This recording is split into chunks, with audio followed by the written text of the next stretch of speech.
Good morning po sa lahat. Isa pang yugto na ating daily Bible blessings. Pamagat po na ating araling umaga ay nakakahawa ang galit. Nakakahawa ang galit. Mario pong sariwa pa sa ating alaala nung kasagsagan ng COVID-19 pandemic na striktong may social or physical distancing.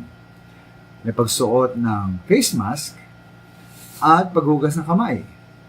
Dahil takot tayong mahawa sa iba at ay nating magkasakit at lalo na ang mamatay. Alam niyo mga minamahal, alam niyo po ba na hindi lamang ang pisikal na sakit ang nakakahawa, kundi pati po ang spiritual, tulad ng masamang asal at ugali.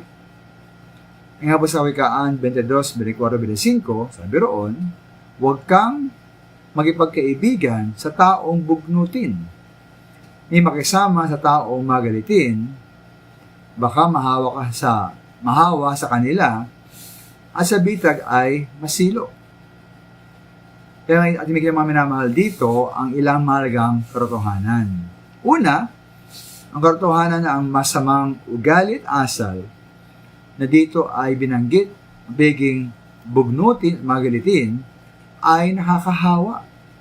Ikalawa po, mahawa tayo sa masamang asal ugali sa magitan ng pagkaibigan at pagkisama sa mga taong may ganong asal at ugali.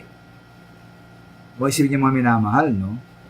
Ang masamang asal at ugali pala ay parang isang may buhay na bagay. Tulad nga ng mga germs at bacteria na lumilipat at nakaka-apekto at bibigay ng sakit sa spiritual sa bawat dapuan nito.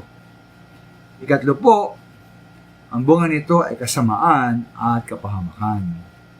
Ang sa verse 25, kapag tayo ay nahawa, sa bitag tayo ang sisilo.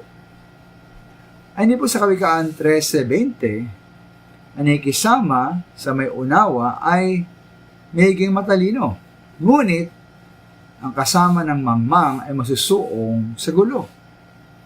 Ngayon po kung ayaw nating masuong sa gulo, ating mong piliin ating mga kasama.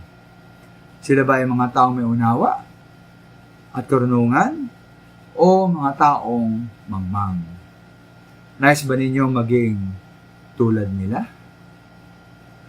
Maraming salamat.